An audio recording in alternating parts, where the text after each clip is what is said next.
الحمد للہ رب العالمین الصلاۃ والسلام علی خاتم النبیین اما بعد فاعوذ باللہ من الشیطان الرجیم بسم اللہ الرحمن الرحیم الیوم اکملت لکم دینکم واتممت علیکم نعمتی ورضیت لکم الاسلام دینا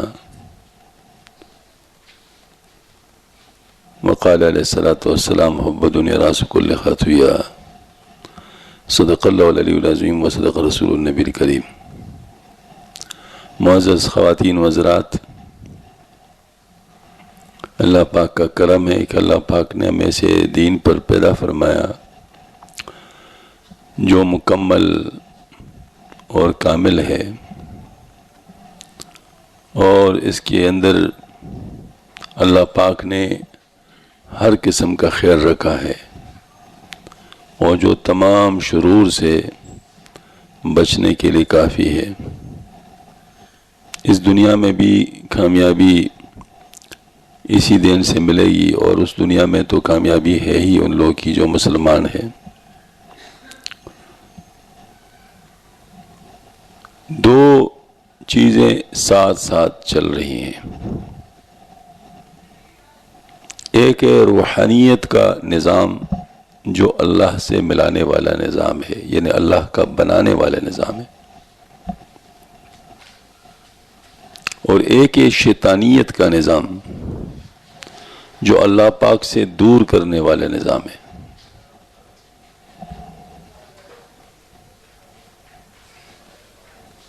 شیطان بذات خود کچھ نہیں کر سکتا سوائے وسوسے کے، لیکن اس کا وسوسہ خطرناک اس وقت ہوتا ہے جب وہ نفس کی خواہشات اور شہوات کو استعمال کرتا ہے، کیونکہ انسان کا جو نفس ہے یہ انسان کے اندر ہے، اور انسان مطلب اس کے اندر پنسا ہوا ہے، اس کی آنکھیں نفس زدہ ہیں، اس کے کان نفس زدہ ہیں، اس کا پیٹ نفس زدہ ہے، اس کا دماغ نفس زدہ ہے، یعنی ہر چیز کو نفس نے پکڑا ہوا ہے، لہٰذا نہ وہ نفس کے بغیر سوچ سکتا ہے، نہ نفس کے بغیر بول سکتا ہے، نہ نفس کے بغیر سن سکتا ہے۔ تو جب یہ ساری باتیں ہیں تو پھر ہم کیا کریں، کیسے بچیں؟ ظاہر ایک سوال ہے، کیونکہ انسان کا جو نفس ہے اس نے ہمارے ہر حص کو قابو کیا ہوا ہے، تو پھر کیا کرنا چاہیے؟ تو ظاہر ہے اس کا ایک ہی طریقہ ہے کہ نفس کی تربیت کی جائے، اور نفس ہی کو مطلب یعنی ایسا بنایا جائے، قابو کیا جائے کہ وہ شر کی طرف نہ جائے بلکہ خیر پر مطمئن ہو جائے۔ ایسے نفس کو نفس مطمئنہ کہتے ہیں۔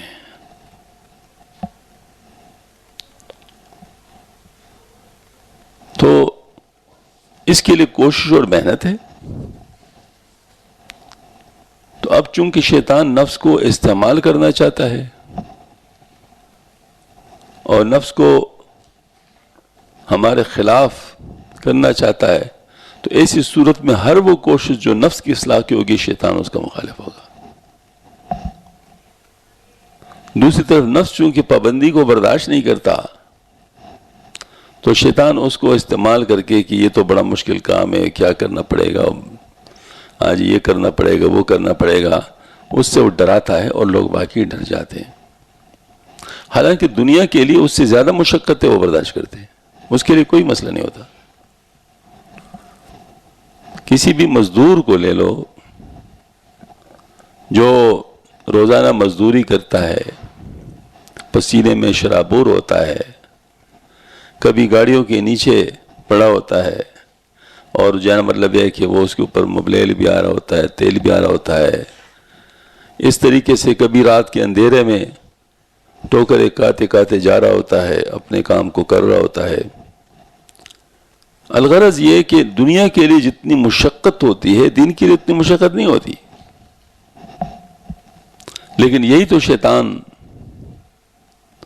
یعنی ملمس سازی کر کے دکھاتا ہے کہ دین کی ذرا بر مشقت کو وہ بہت بڑا کر کے دکھاتا ہے کہ یہ تو ایسا ہو تو ایسے، یہ کرنا پڑے گا وہ کرنا پڑے گا، حالانکہ اس کے اندر اللہ پاک نے اطمینان کا نظام بھی رکھا ہوا ہے۔ جب انسان مشقت کرتا ہے تو اللہ تعالیٰ دو کام کر لیتے، ایک تو اس کو ہدایت نصیب فرما دیتا ہے، والذین جاہدوا فینا لنہدینہم سبلنا، اور دوسری طرف یہ ہے کہ اس کا دل اللہ تعالیٰ مطمئن فرماتے ہیں۔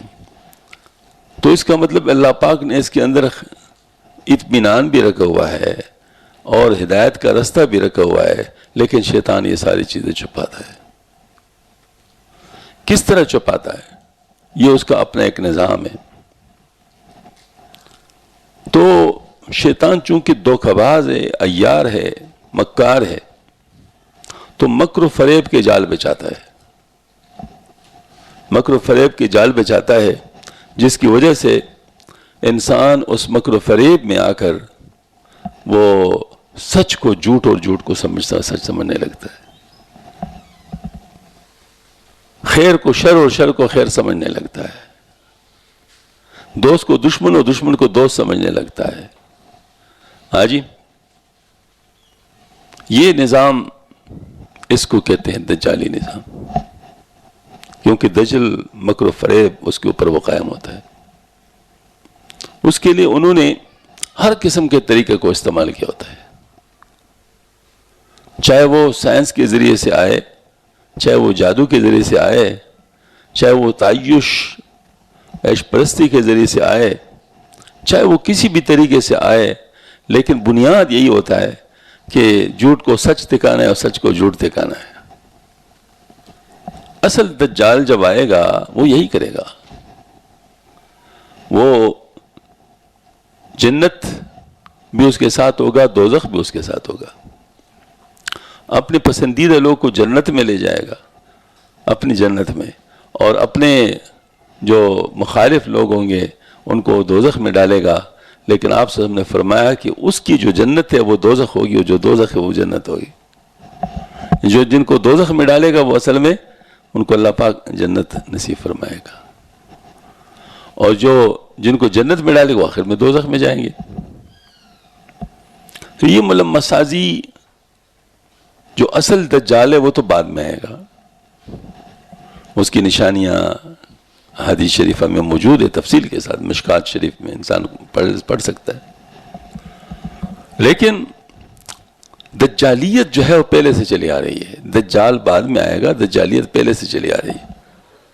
جس طرح عیسیٰ علیہ السلام روح اللہ یہ بعد میں آئیں گے، لیکن روحانیت پہلے سے چلی آ رہی ہے، وہ چل رہی ہے۔ تو روحانیت کے راستے بھی موجود ہے، دجالیت کے راستے بھی موجود ہے، اور ہم لوگ کو چوز کرنے کا اختیار ہے، چاہے ہم روحانیت کو لے لیتا ہے چاہے دجالیت کو لے لے، اور اس دونوں کے اپنے اپنے نتائج بھی ہیں۔ مطلب جو روحانیت کو لیتا ہے ان کو کیا ملے گا، ان کو کیا مشکلات ہوں گی، کیا چیزیں ہوں گی، وہ ساری چیزیں موجود ہیں، اور جو دجالیت کو لے گا تو ان کے ساتھ کیا ہوگا، ان کو کیا دنیائی مطلب جو ہے نا مزے ملیں گے، جو بھی ہوگا، لیکن اس کو پھر کیا نقصان ہوگا، یہ ساری چیزیں موجود ہیں۔ تو اب ہمارا کام کیا ہے، اپنے عقل کو اتنا ہم باور کرا دیں کہ جو بعد میں نقصان دینے والی چیزیں ہیں اس کی اس وقت کی خوبصورتی پہ نہ جائے، اس وقت کے مزوں پہ نہ جائے، اس وقت کے مطلب جو اس کی جو دعوتیں ہیں اس پہ نہ جائے، اور جو بعد میں آنے والے جو مزے ہیں اس کے لیے ہم اس جہاں کے مطلب کہ مشقتوں کو برداشت کرنے کے لیے اپنے آپ کو تیار کر لیں، اور ان تکلیفوں سے ہم نہ گھبرائیں، کیونکہ یہ بالکل ہر بازوق آدمی کو پتہ چلتا ہے کہ جو شر ہوتا ہے وہ ابتدا میں مزیدار ہوتا ہے، بعد میں پریشان کن ہوتا ہے، اور جو خیر ہوتا ہے وہ ابتدا میں مشکل ہوتا ہے لیکن بعد میں مزیدار ہوتا ہے، بعد میں مطلب جو ہے وہ صورت ہوتا ہے، کافی مزیدار ہوتا ہے۔ اب جیسے آپ صلی اللہ علیہ وسلم نے فرمایا روزدار کو 2 فرحتیں ملتی ہے، ایک افطار کے وقت اور ایک آپ سے اللہ پاک کے ساتھ ملاقات کے وقت۔ اب روزہ کا سٹارٹ تو مشکل ہے مشکل ہے، کیونکہ کھانے پینا بند ہو گیا ہے، خواہشات پہ کنٹرول آ گیا، جو کرنا چاہتا ہے وہ نہیں کر رہا، لیکن بہرحال اس کا جو اینڈ ہے وہ بہت اچھا ہے۔ دوسری طرف یہ جو عیش و عشرت کی جو چیزیں ہیں ان کا سٹارٹ مزیدار ہوتا ہے، لیکن بعد میں دل جو ہے نا وہ تباہ ہو جاتا ہے، اطمینان ختم ہو جاتا ہے، حتیٰ کہ بعض لوگ خودکشی تک کر لیتے ہیں، بعض لوگ خودکشی تک کر لیتے ہیں، یعنی ان کا یہ حالت ہوتی ہے کہ وہ سمجھ ان کو نہیں آتی کہ ہم کیوں جی رہے ہیں، ہمارے جینے کا مقصد کیا ہے، کیوں، وجہ کیا ہے کہ جو مزے ہیں ان کے ساتھ بے اطمینانی لگی ہوئی ہے۔ اب مزوں کے ساتھ ساتھ وہ بے اطمینانی جو آ رہی ہے تو ان کو پھر سمجھ نہیں آتی کہ ہم کیا کریں، پھر کس طرح کریں کہ یہ بے اطمینانی ہماری ختم ہو جائے، کوئی ان کو ریزن سمجھ میں نہیں آتی۔ وہ یہ نفسیاتی شوق ہے جس کو بعض لوگ برداشت نہیں کر سکتے اور وہ جو ہے نا مطلب جان دے دیتے۔ اس وقت اگر آپ دیکھیں تو سب سے زیادہ خودکشیاں سب سے زیادہ ایڈوانس اور ڈیولپ کنٹریز میں ہو رہی ہیں، جن کو ہر طرح کی دنیائی خوشی حاصل ہے، لیکن وہاں خودکشیاں بہت ہیں۔ کیوں ہے؟ آخر اس پر سوچیں ہم۔ تو اس کا مطلب یہ ہے کہ یہ جو دنیا کی لذتیں ہیں یہ انسان کو خوش نہیں کر سکتی، یہ اس کے لیے ہمیں روحانی خوشی چاہیے، اور روحانی خوشی ذکر اللہ میں ہے، صحبت صالحین میں ہے، اور قرآن پاک کی تلاوت میں ہے، درود شریف میں ہے، لوگوں کے ساتھ خیر خواہی کرنے میں ہے۔ ہاں جی، یہ روحانی خوشی اس میں ہے۔ آپ کسی کے ساتھ بھی نیکی کر کے دیکھیں، آپ کو اطمینان حاصل ہوگا، آپ کو خوشی حاصل ہوگی۔ حتیٰ کہ جو یورپ ہے وہاں پر بھی جب لوگ اپنے عیش و عشرت کی زندگی گزار لیتے ہیں، آخر میں اپنے عدم اطمینان کو دور کرنے کے لیے چیریٹی کا سہارا لیتے ہیں، اور وہ جو ہے نا چیریٹی کر کر کے سمجھتے ہیں کہ ہم لوگ مطلب خوش ہو جائیں۔ تو اس کی وجہ کیا ہے؟ وجہ یہ ہے کہ یہ ساری باتیں جو بھی خیر کی ہیں، چاہے جس عنوان سے بھی کی جائے اس کا اثر ہوتا ہے، لیکن اصل فائدہ تو یہ ہے کہ اس کو ہم اللہ کے لیے کریں، ایمان کی حالت میں کریں، پھر اس کا اصل فائدہ ہے، یعنی آخرت میں فائدہ۔ دنیا کا فائدہ تو لوگ دوسرے طریقے سے بھی لے سکتے ہیں، لیکن جو آخرت کا فائدہ ہے وہ صرف ایمان کی حالت میں ملے گا، ایمان کے ساتھ ہوگا تو پھر ملے گا۔ بہرحال بات یہ ہے کہ دجالی فتنے اس وقت بہت زیادہ ہے اور بڑھ رہے ہیں، تو ان سے بچنے کی جو فکر ہے وہ کرنی چاہیے، اور اس کے بارے میں جو طور طریقے ہیں یہ بھی معلوم کرنے چاہیے۔ اس سلسلے میں بھی ایک بات ہوگی انشاءاللہ۔ دوسری بات یہ ہے کہ روحانیت کا سب سے بڑا مخالف وہ رزق حرام ہے، یعنی جتنا بھی انسان روحانیت میں ترقی کر لے لیکن اس کا رزق حرام ہوگا وہ روحانیت اس کو لگے گی نہیں۔ ہاں جی، اس وجہ سے حرام رزق پہ پلنے والے لوگ روحانیت سے فائدہ نہیں اٹھا سکتے۔ تو اس کا پہلا قدم یہ ہے کہ انسان اپنے آپ کو رزق حرام سے بچائے، اور اس سلسلے میں چونکہ خواتین زیادہ تر استعمال ہوتی ہیں، شیطان ان کو استعمال کرتا ہے، مطلب جو مرد حلال کمانا چاہتے ہیں ان کو بعض دفعہ خواتین مجبور کرتے ہیں اپنے عشرت کے لیے، تمام چیزوں کے لیے کہ وہ حرام کمائے، تو ایسی صورت میں بعض دفعہ وہ مجبور ہو جاتا ہے۔ اگر وہ خواتین ماشاءاللہ اس سلسلے میں جانتی ہوں اور اس سلسلے میں تعاون کریں اور روکی سوکی پر گزارا کرنا مطلب گزارا کر سکے اور حرام سے اپنے آپ کو بچائے، تو ان کے لیے جو عام فرائض و واجبات اور سنن مستحبات وہ کافی ہو جاتے ہیں اطمینان کے لیے، کچھ اور ان کو نہیں کرنا پڑتا۔ تو اس وجہ سے آج کا جو دوسرا عنوان ہے وہ اپنے آپ کو حرام مال سے بچانا، بھلے یہ ضروری ہے۔ حدیث شریف میں آتا ہے کہ ایک شخص ہے، وہ مسافر سفر میں ہوتا ہے، پریشان حال ہوتا ہے، کپڑے مطلب اس کے گردآلود ہوتے ہیں، اور زبان سے کہہ رہتے ہیں یا اللہ یا اللہ یا اللہ۔ اللہ ان کی کیسے سنے کہ اس کا کھانا حرام، اس کا پینا حرام، سمجھا رہے؟ یہ بات ہے۔ تو اس کا مطلب ہے کہ رزق حرام جو ہے یہ انسان کو مطلب جو ہے نا وہ یعنی اللہ پاک کے رحمتوں سے دور کر دیتا ہے، اور یہ ایک حجاب بن جاتا ہے، ایک رکاوٹ بن جاتا ہے۔ اس سلسلے میں شیطان پھر دجالی نظام چلاتا ہے اور ایسے طریقے اختیار کرتا ہے کہ جس سے وہ حرام نظر نہ آئے، اور مستحبات کے ذریعے سے، عجیب بات ہے سمجھ میں نہیں آتی لیکن یہ نظر آتا ہے. مثال کے طور پر ایک شخص ہے، وہ فرض کو چھوڑے اور نفل پڑھے تو اس کو کتنا ثواب ملے گا؟ ایک بظاہر بالکل بیوقوفی اور پاگل پن والی بات لگتی.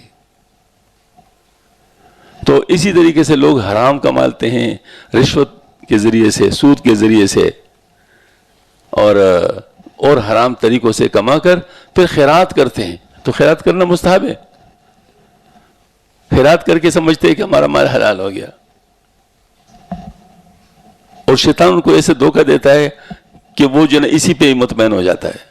ہم نے دیکھا ایک حرام کمانے والے ہاتھ میں تسبیح لیے ہوتے ہیں، ذکر کر رہے ہوتے ہیں. شیطان ان کو دھوکہ دیا ہوتا ہے کہ بس ٹھیک ہے جی تم ذکر کر رہے ہو.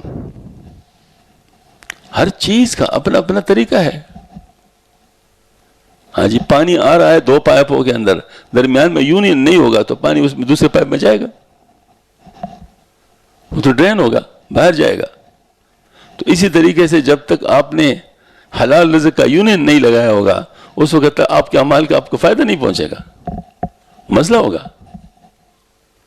تو یہ جو چیز ہے مطلب یہ ہمیں سمجھنا چاہیے کہ حلال رزق کے ساتھ تھوڑے اعمال بھی کافی ہو جاتے ہیں، اور حرام رزق کے ساتھ بہت بڑے بڑے اعمال بھی ضائع ہو جاتے ہیں.